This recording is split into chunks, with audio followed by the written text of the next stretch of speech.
Assalamualaikum warahmatullahi wabarakatuh.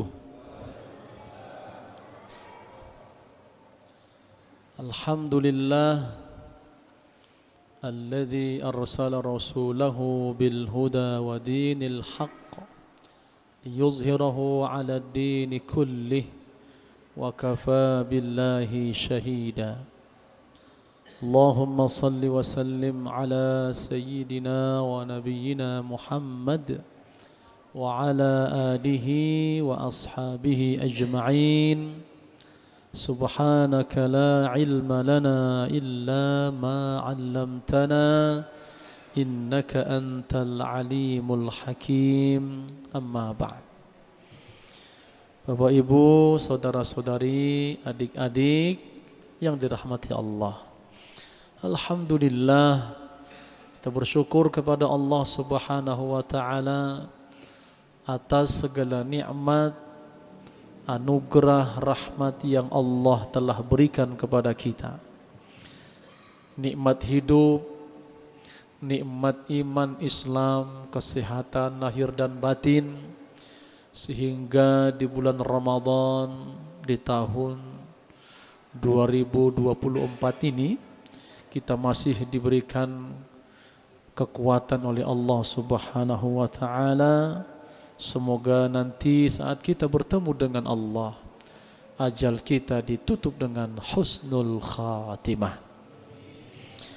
Salawat dan salam mari terus kita sampaikan kepada Nabi Agung Muhammad sallallahu alaihi wasallam. Mudah-mudahan nanti di akhir zaman kita semua mendapat syafaat dari beliau Rasulullah sallallahu alaihi wasallam.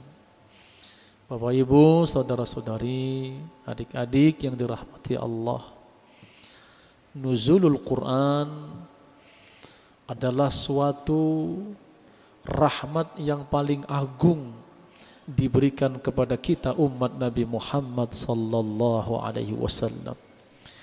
Karena dengan Al-Quran kita memiliki pedoman hidup, rujukan di dalam kehidupan kita. Bahkan untuk mempersiapkan kematian dan juga nanti akan menghadapi hari kiamat yang semua sudah disebutkan oleh Allah Subhanahu wa ta'ala di dalam Al-Quran. Namun kita ini kadang-kadang lalai, kadang-kadang kita lupa, kadang-kadang kita meninggalkan tentang begitu agungnya Al-Quran yang diturunkan oleh Allah Subhanahu wa ta'ala di bulan Ramadan. Kalau kita kembali kepada sejarah, bagaimana sebenarnya perjuangan Nabi kita Muhammad sallallahu alaihi wasallam saat pertama kali menerima wahyu dari Allah Subhanahu wa ta'ala. Saat beliau dalam keadaan tidak nyaman tinggal di kota Mekah karena kesyirikan, kejahatan merajalela di mana-mana. Orang-orang berbuat semaunya sendiri, berbuat kejahatan semaunya sendiri, bahkan saling membunuh di antara mereka, saling berperang saudara, saling menghina dan menjatuhkan di antara mereka, sehingga Nabi kita Muhammad sallallahu alaihi wasallam ingin berkonsentrasi di suatu gua di atas Jabal Nur yang namanya Gua Hira. Ini adalah pertama kali bagaimana Rasulullah sallallahu alaihi wasallam ingin memperjuangkan Al-Quran. Berarti kita ini sebagai umat beliau harus merenung baik-baik. Nabi Muhammad sallallahu alaihi wasallam naik ke atas gunung sono yang sekian ratus meter. Beliau dulu nggak ada lampu, ya, tidak ada jalan setapak untuk naik ke atas gunung atau Jabal Nur. Beliau ingin bertahanus menyendiri, ingin mengesahkan Allah Subhanahu wa taala. Ingin agar kita ini umatnya diselamatkan oleh Allah Subhanahu wa taala. Berhari-hari beliau naik ke Jabal Nur. Pulang pergi beliau ingin bertahandus. Terkadang beliau naik ke Jabal Nur, bahkan terkadang ditemani oleh istri tercinta beliau, Sayyidah Khadijah radhiyallahu anha.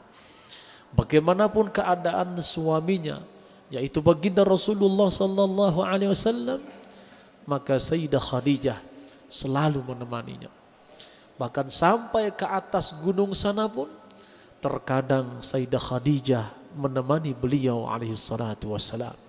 Itulah cinta sejati yang harus kaum perempuan, ibu-ibu mempelajari bagaimana cintanya seorang wanita, seorang istri kepada suaminya yang dicontohkan oleh Sayyidah Khadijah radhiyallahu anha kepada Rasulullah sallallahu alaihi wasallam. Yang akhirnya Allah Subhanahu wa taala memerintahkan kepada malaikat Jibril alaihi salam, wahai Jibril, turun engkau ke bumi dan sampaikan wahyu kepada hambaku, kepada kekasihku, yaitu Nabi Muhammad sallallahu alaihi wasallam. Akhirnya turun malaikat Jibril. Ini kan berat ibu ya. Wahyu yang pertama hanya beberapa ayat, tapi sangat berat sekali. Kenapa? Karena pertama Nabi Muhammad sallallahu alaihi wasallam melihat sosok asli malaikat Jibril yang tingginya sampai ufuk sana, yang sayapnya berjumlah 600 sayap. Begitu besarnya malaikat Jibril mendekati Nabi Muhammad sallallahu alaihi wasallam dan mengatakan, ya Muhammad iqra, wahai Muhammad bacalah. Dengan demikian Rasulullah sallallahu alaihi wasallam mengatakan, ma ana biqari, aku enggak bisa baca. Ketika itu malaikat Jibril merangkul Rasulullah dengan begitu kuatnya. Iqra ya Muhammad, ma ana biqari, aku enggak bisa baca. Hingga ketiga kalinya malaikat Jibril mengatakan, iqra ya Muhammad, ma ana biqari. Kemudian malaikat Jibril pelan-pelan mengajarkan kepada baginda Rasulullah sallallahu alaihi wasallam, iqra bismi rabbikal ladzi khalaq, khalaqal insana min 'alaq, iqra wa rabbukal akram, alladzi 'allama bil qalam, 'allamal insana ma lam ya'lam.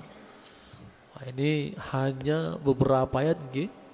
Iqra bismi rabbikal ladzi khalaq, khalaqal insana min 'alaq, iqra wa rabbukal akram, alladzi 'allama bil qalam, 'allamal insana ma lam ya'lam. Jadi pertama ayat itu turun hanya 5 ayat nggih. Enggak langsung semuanya. Kenapa? Nabi enggak sanggup ketika itu. Ya, langsung beliau alaihi salatu wasallam menggigil. Beliau takut, beliau khawatir siapa yang datang kepada aku ini. Hingga beliau alaihi salatu wasallam, kita bayangkan dari Jabal Nur, beliau berlari ya sampai ke rumah Sayyidah Khadijah radhiyallahu anha. Subhanallah. Sampai di rumah Sayyidah Khadijah, dia langsung ngucapin salam, langsung masuk ke kamar, langsung menggigil. Ya disitulah dia mengatakan, ya zammiluni, zammiluni, zammiluni. Selimuti aku, selimuti aku, selimuti aku. Sehingga datanglah Sayyidah Khadijah radhiyallahu anha menyelimuti Rasulullah sallallahu alaihi wasallam. Ini kalau dalam kehidupan kita sehari-hari ya, terkadang kita ini para suami juga sangat membutuhkan istri kita. Kalau kita sedang butuh sesuatu, kalau kita dalam keadaan galau, kita dalam keadaan risau, maka kalau kita mau menyelesaikan masalah, ceritalah kepada orang yang kita cintai, orang yang paling dekat dengan kita, yaitu istri kita. Jangan ke Facebook atau ke Instagram atau ke media sosial. Ini curhat sama orang lain. Nah ini kadang-kadang dunia sudah terbalik. Banyak sekarang para laki-laki, banyak para perempuan atau suami atau istri curhatnya di Facebook, curhatnya di Instagram.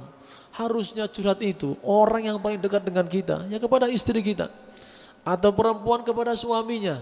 Kalau seorang anak kepada orang tuanya. Sehingga Pak, disitulah kita mendapatkan yang namanya sakinah, ketentraman di dalam keluarga. Kita contoh Nabi Muhammad SAW.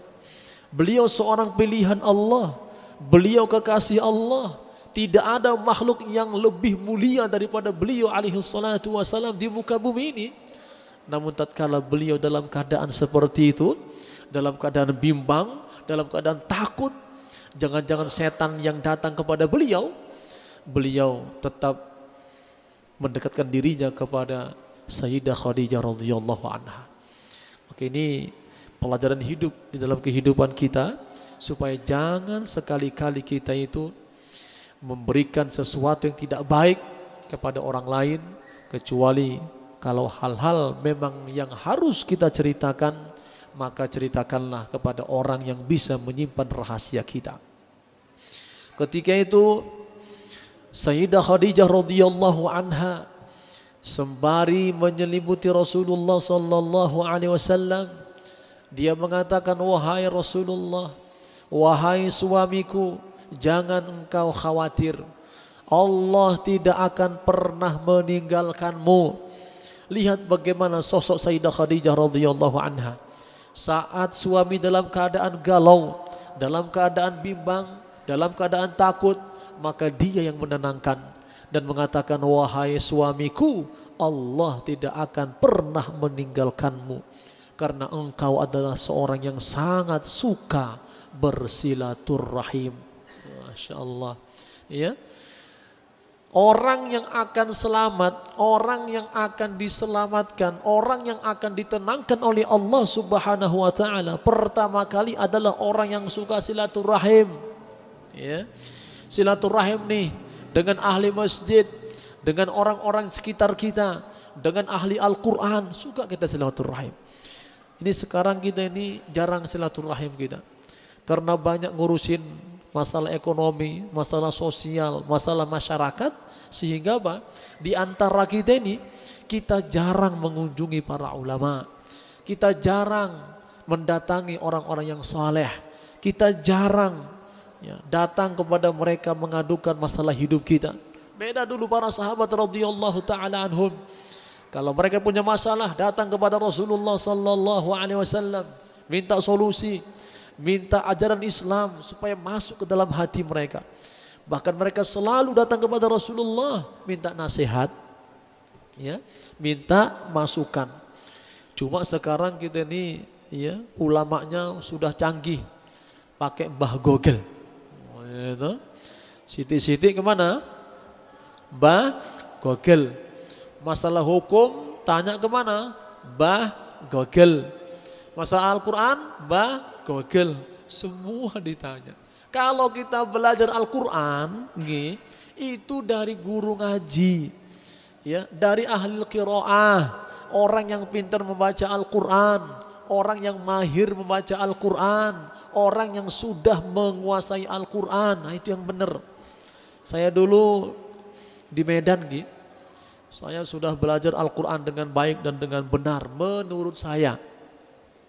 Saya pikir, wah ini sapi, insya Allah sekolah atau kuliah di Al-Azhar lulus ini insya Allah. Ya toh? Kenapa? Hafalan kita banyak, bacaan juga bagus, kita berangkat ke Mesir. Ternyata ketika ditahsin banyak salahnya Bapak Ibu. Banyak yang harus dibenahi, yang harus dibenarkan. Maka itu monggo, kita ini kalau mau benar bacaannya harus talaki, belajar sama orang yang punya sanad, yang sanadnya sampai kepada Rasulullah sallallahu alaihi wasallam. Kalaupun belum kita mahir, maka belajar semampunya. Kalau sudah mampu sedikit-sedikit, tingkatkan kemampuannya di dalam membaca Al-Quran. Ya, karena kita banyak ini, yang apunten kadang-kadang diingatkan, kemudian diluruskan atau dibenarkan malah mutung. Nggih boten? Hah? Enten boten ngoten? Pak, yuk ngaji, moh. Bu, yuk ngaji, moh, wangel. Belum belajar sudah bilang apa? Susah, sulit, ya, nyesel nanti. Bapak Ibu kalau jenengan nggak bisa maca Quran, nyesel nanti di alam kubur, ya. Ketika ditanya oleh malaikat Munkar dan Nakir, ma kitabukal ladzi taqra'uhu fid dunya? Apa dulu kitab yang kamu baca ketika hidup di dunia? Bingung. Ya toh? Paling maca mah Google ngoten nggih. Atau baca Instagram, gak ada manfaatnya. Maka itu di bulan Ramadan ini banyakin membaca Al-Quran. Maka dulu pertama-tama kali Sayyidah Khadijah radhiyallahu anha mengingatkan kepada Rasulullah, yaitu untuk bersilaturahim. Kalau kamu suka bersilaturahim, hidupmu akan diberkahi oleh Allah Subhanahu wa taala. Kemudian wahai Rasulullah, wahai suamiku, engkau tidak akan ditinggalkan oleh Allah karena engkau suka memikul beban saudara-saudaramu.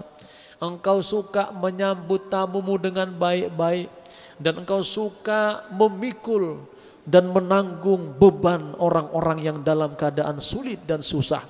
Begitu sosok agungnya Nabi kita Muhammad sallallahu alaihi wasallam.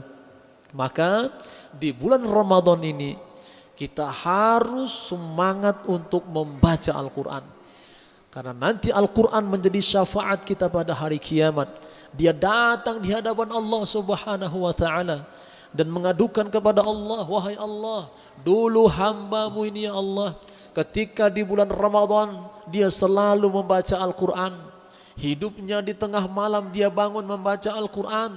Di siang hari dia berpuasa Ramadan. Juga walaupun dalam keadaan dia lapar, dalam keadaan dahaga, dia baca Al-Quran dengan pelan-pelan dan perlahan-lahan. Jadi, ngapunten nggih, ada sebahagian kita ini kadang-kadang ngejar target, ya, apa? Yang penting khotam, ngoten nggih. Kalau bisa 1 bulan kuwi khotamnya 10 kali gitu.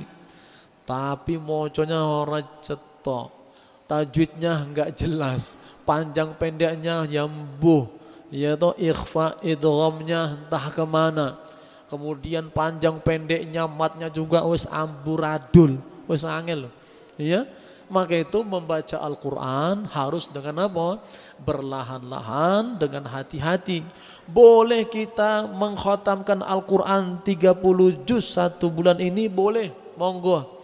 Ya, karena paling tidak nggih, 1 bulan itu kita upayakan bisa khatam Al-Quran.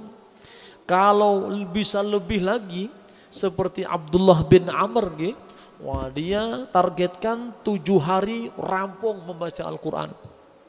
Bahkan dia upayakan lagi kalau bisa 3 hari rampung khatam Al-Quran. Ada nggak di antara kita ini 3 hari khatam Al-Quran? Enten Pak? Enten nggih? Wah, 3 hari khusus kulhu. Ya toh? Kulhu 3 kali wis khatam Al-Quran. Nggih. Khatamkan Al-Quran mulai Al-Fatihah sampai An-Nas. Minimal Ramadan ki, ya, khatamkan Al-Quran. Jangan pula nanti kita ini ngapunten sudah usia 50-60 tahun belum pernah khatam Al-Quran. Ya Allah, mesake. Atau pernah khatam, cuma khatamnya bareng-bareng. Kapan kuwi? Ketika tadarusan. Pak, pripun? Sampun khatam? Alhamdulillah Pak Ustad. Bu, sampun khatam? Alhamdulillah Pak Ustad. Berapa kali? 2 kali Pak Ustad. Kapan kuwi? Tadarusan. Boleh tadarusan, boleh bareng-bareng membaca Al-Quran, boleh bersama-sama mengkhatamkan Al-Quran. Cuma upayakan ada waktu kita sendiri membaca Al-Quran. Ngoten nggih? Halo? Ngantuk to nggih? Hah? Halo? Tangi yo. Atau kekenyangan namanya nggih? Bukanya subhanallah, ya. Karena di Indonesia ini kalau kita buka berpuasa, Masya Allah, semuanya ada nggih. Es teh, es buah semuanya ada. Makanan minuman lengkap. Akhirnya apa? Ketika sholat tarawih ngapain? Kekenyangan. Kalau namanya kekenyangan pasti membuat apa? Ngantuk, ya toh? Sholatnya ngantuk, pengajian ngantuk, ya toh? Mau Quran malah ngantuk, iya. Kalau kita sedang membaca Al-Quran dan terasa ngantuk, meremkan dulu. Jangan lanjutkan, bahaya nanti. Karena apa? Nanti bisa merubah makna. Paham, Contoh, ketika membaca surat Al-Fatihah, ini contoh, ya, ngantuk banget nih. Baca Al-Fatihah ayat yang terakhir, ghairil maghdubi alaihim waddallin. Hilang lanya. Ya toh? Wah, itu bisa bahaya. Harusnya kita mohon kepada Allah ghairil maghdubi alaihim waladdallin. Karena ngantuk, hilang apanya? Hilang lanya. Ghairil maghdubi alaihim dhallin. Akhirnya sesat dia, Maka itu jangan heran ada orang yang belajar agama, dia sudah bagus agamanya, namun dia bisa murtad, bisa keluar agama dari agama Islam. Kenapa? Mungkin pernah dulu dia ketika mau baca Quran, kenapa? Ngantuk. Ya. Maka monggo, ya, kalau kita ngantuk sedikit, tidur sebentar, nanti wudhu lagi, silakan lanjutkan baca Al-Quran. Karena dulu, ya, orang-orang yang sebelum kita, ulama salaf itu, wah itu suka mengkhatamkan Al-Quran terutama di bulan Ramadan. Imam Syafi'i rahimahullah itu di bulan Ramadan khatam Al-Quran 60 kali. Wah, berapa kali? 60 kali. Wah, kalau kita, aduh ya Allah, orang sanggup gitu Kalau Qatadah dia upayakan gitu. Kalau hari-hari biasa, okelah, barangkali dia khatam dia 10 hari sekali, atau sepekan sekali, atau 3 hari sekali. Tapi dulu para ulama, orang-orang yang sebelum kita yang berjuang untuk Al-Quran, mereka itu benar-benar selalu membaca Al-Quran, selalu melihat Al-Quran. Jadi Bapak Ibu, melihat Al-Quran itu sudah ibadah loh. Cuma melihat aja, ya. Maka dulu para ulama tidak pernah mereka sehari meninggalkan untuk melihat Al-Quran. Saat mereka itu melihat Al-Quran, maka ada hati itu tertarik untuk membaca Al-Quran. Cuma ngapunten kita ini maharnya Al-Quran, tetapi nggak bisa baca Al-Quran. Al-Quran hanya ditampilkan, wah, di lemarinya wapi tenan. Ya, sudah 10 tahun, 20 tahun, lemari itu yang di dalamnya ada Al-Quran nggak pernah dibaca. Kenapa? Karena nggak bisa baca Quran. Maka itu monggo, bapak-bapak yang sudah pintar baca Al-Quran, ajarkan saudara-saudaranya. Ibu-ibu yang sudah mahir Al-Qurannya, ajarkan kepada teman-temannya. Saya dulu pertama datang ke Solo, ada seorang bapak meninggal dunia. Kemudian saat meninggal itu keningnya ini berkeringat. Tentu kita tahu kalau orang yang setelah meninggal dunia, ya, dahinya berkeringat, dijamin dia itu adalah husnul khatimah.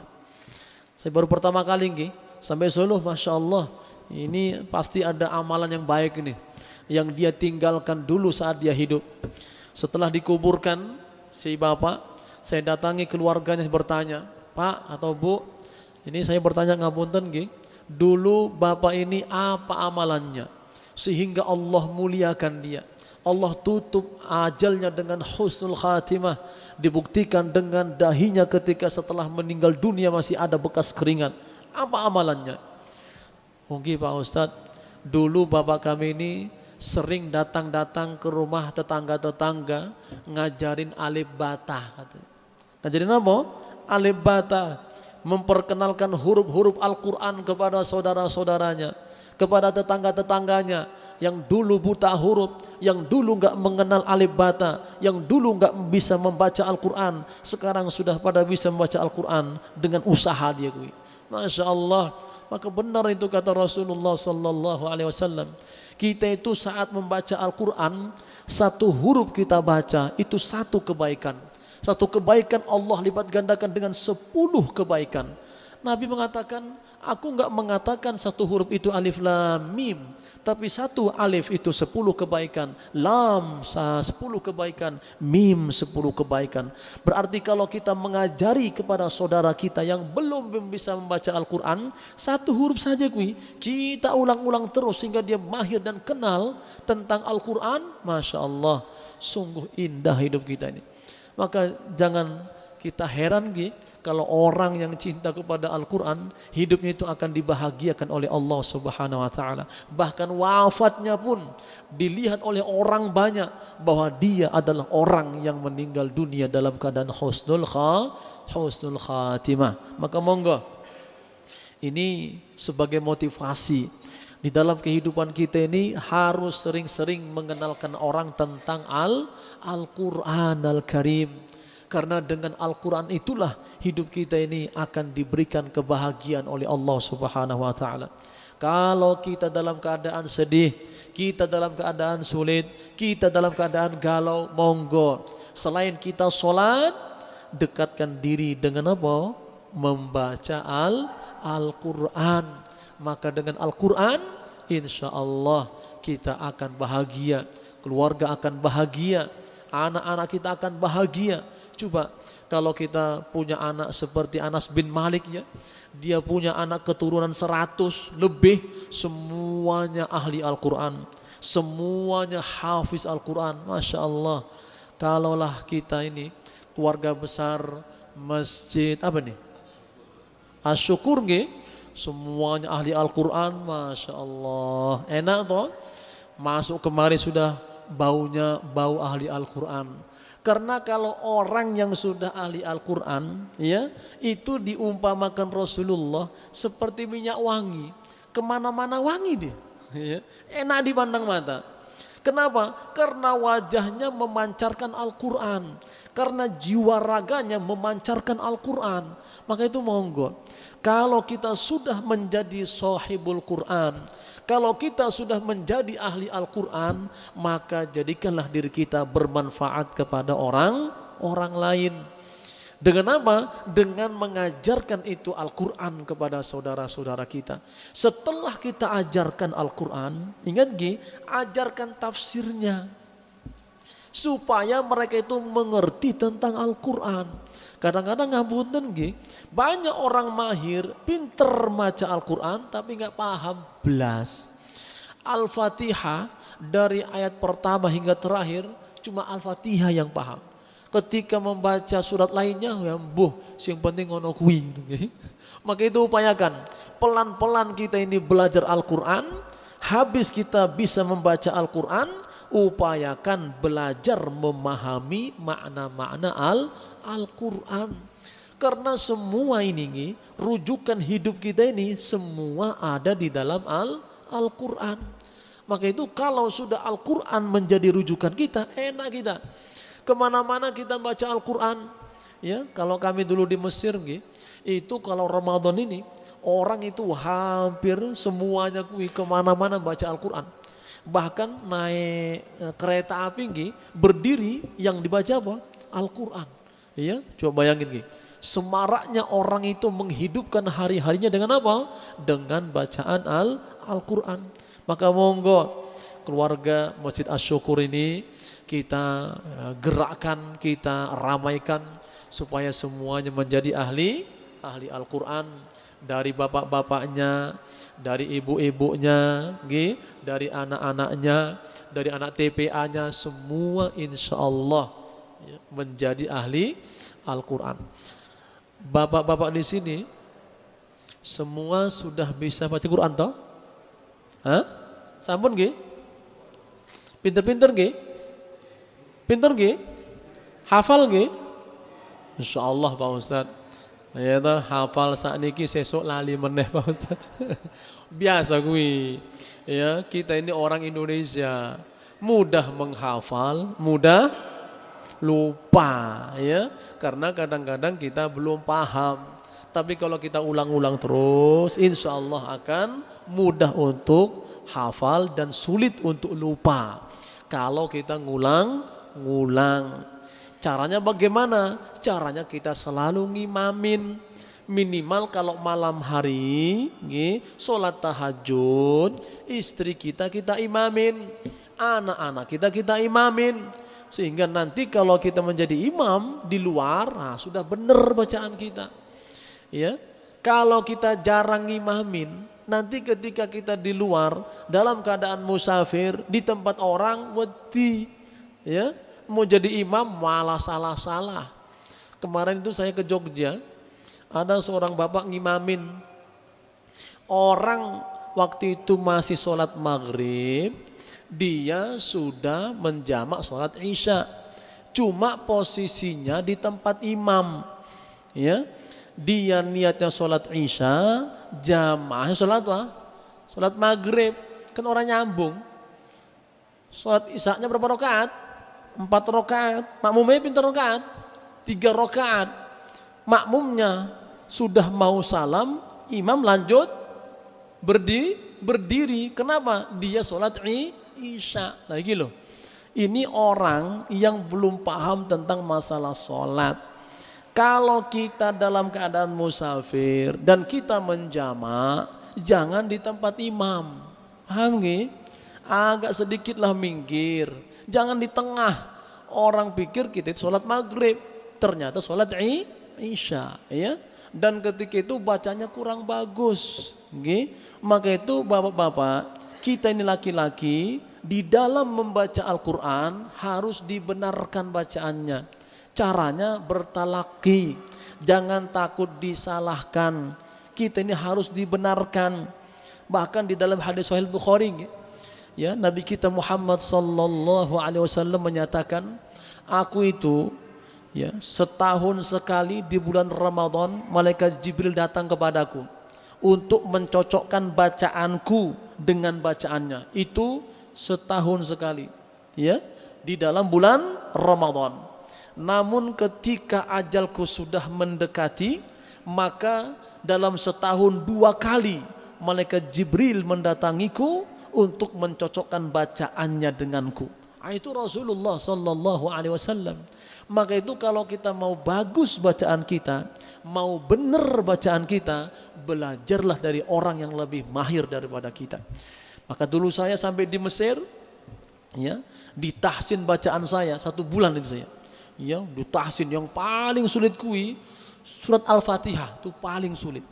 Diulang-ulang itu sampai 3-4 hari baru benar kita Al-Fatihahnya. Bayangin nggih? Coba bayangkan hanya surat Al-Fatihah 7 ayat, 3 hari kita itu digembleng benar-benar bacaannya.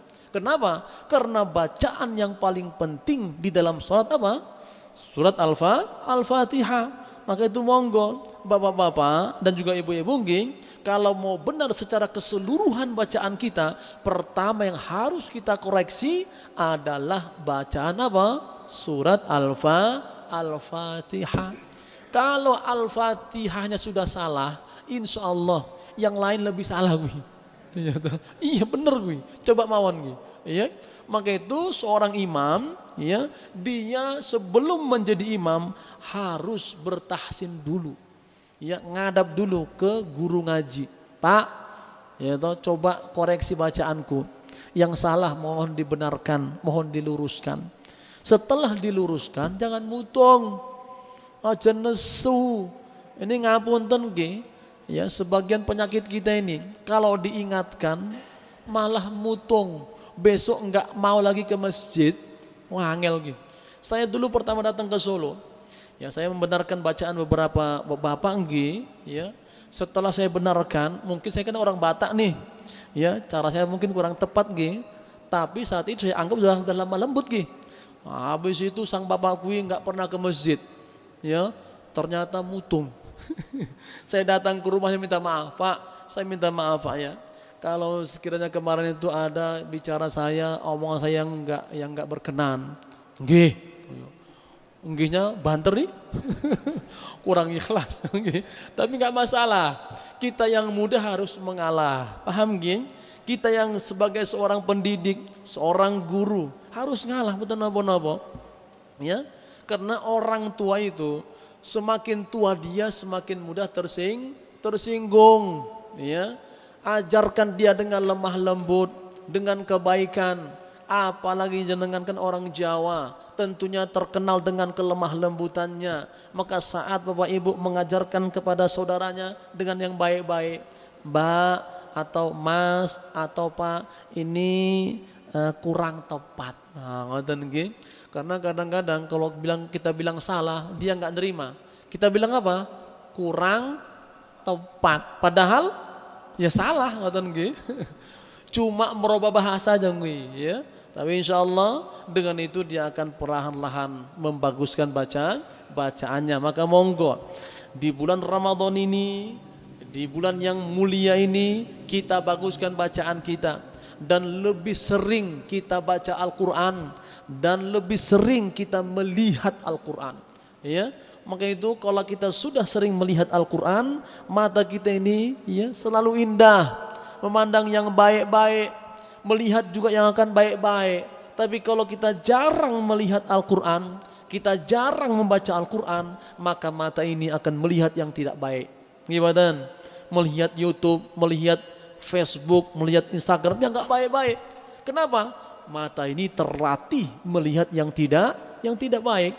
Tapi kalau mata kita selalu melihat Al-Quran, memandang Al-Quran, maka insya Allah walaupun kita nggak terlalu pintar baca Quran, tapi insya Allah dengan itu Allah curahkan rahmat kepada kita dengan cinta kepada Al-Quran. Wis rampung. Alhamdulillah, semoga bermanfaat. Nah, ini sebagai mukaddimah, semoga nanti kita lebih banyak bercerita tentang Al-Quran. Karena begitu banyak fadilah dan keutamaannya, kami mengajak kepada kita semua, mari terus kita belajar Al-Quran. Jangan pernah lalai, jangan pernah merasa puas, ya. Jangan pernah merasa bangga dengan bacaan Anda, karena bacaan kita belum tentu benar semuanya. Karena lebih banyak orang-orang yang mahir terhadap Al-Quran. Maka itu kalau kita membaca Al-Quran, kata Rasulullah, Iqra'ul Quran bilahnil Arab. Kalau kamu membaca Al-Quran, bacalah sesuai dengan nada orang Arab. Nah, paham gih? Ya, nada siapa? Orang Arab. Gih? Monggo ikut Sudes ya silahkan, ikut Surem ya monggo, nggak ada masalah. Ya toh? Ikut Huzaifi ya juga nggak ada masalah. Yang penting mengikuti irama orang Arab. Karena mereka yang paham tentang Al-Quran.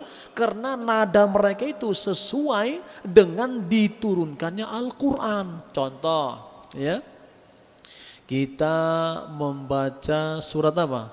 Surat Al-Ikhlas lah ngoten nggih. Nah, cara kita membaca, coba kalau kita mendengar ahli qiraah atau kita mendengar Imam Masjidil Haram, Masjid Nabawi, pasti itu enak kita dengar, ya.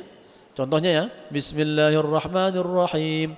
Qul huwallahu ahad, Allahus samad, lam yalid wa lam yulad, wa lam yakul lahu kufuwan ahad. Walaupun dibaca itu panjang, walaupun ayat itu dibaca lama, kita nggak terasa lama. Kenapa? Karena bacaannya sesuai dengan diturunkan oleh Allah Subhanahu wa taala. Cuma kalau kita ini baca sembarangan, sembrono, tidak seperti yang Allah turunkan, akhirnya apa? Orang merasa apa? Kesuwenan. Gimana? Suwimen iki mame iki. Oke? Gimana? Nggih, iya toh? Baca Al-Fatihahnya panjang sekali. Bismillahirrahmanirrahim. Alhamdulillahi Rabbil Alamin. Ngantuk semua orang. Gimana? Ya, maka itu kalau dalam sholat taraweh agak dicepatkan sedikit. Ya toh? Karena apa? Banyak sepuh-sepuh. Kalau orang sepuh-sepuh kui maunya ringkas. Ringkas, padat, tepat. Nggih boten, Pak? Pak? Nggih, nggih. Iya toh. Tapi yang muda-muda monggo nanti malam lanjutin sholat tahajud. Nggih. Sampai berapa rakaat monggo. 1 rakaat kui 3 surat monggo. Al-Baqarah, Ali Imran, An-Nisa monggo. Kuat boten? Kuat nggih? Wow, asyukur ya, asyukur nggih. Asyukur dilawan ya toh. Besok langsung sepi. Enggak, insyaallah nggih. Semoga Allah jadikan kita sebagai ahli Al-Qur'an nggih. Nah, yang penting Bapak Ibu terus semangat, jangan tinggalkan Al-Qur'an nggih. Kalau bisa buat tempat-tempat ya Al-Qur'an supaya setiap kita masuk melihat apa? Al-Qur'an. Ya toh? Kenapa Al-Qur'an kui menjadi rahmat untuk kita semua? Ya. Bapak Ibu paham nggih? Ya, jadikan Al-Qur'an pedoman hidup, maka insyaallah hidup kita akan selamat di dunia dan di akhirat kelak. Demikian yang dapat kami sampaikan. Bila ada kurang mohon dimaafkan dan semoga Allah meridhoi kita semua. Ya. Aqulu qali hadza astaghfirullahal azim. Subhanakallahumma wa bihamdika asyhadu an la ilaha illa anta astaghfiruka wa atubu ilaik. Wassalamualaikum warahmatullahi wabarakatuh.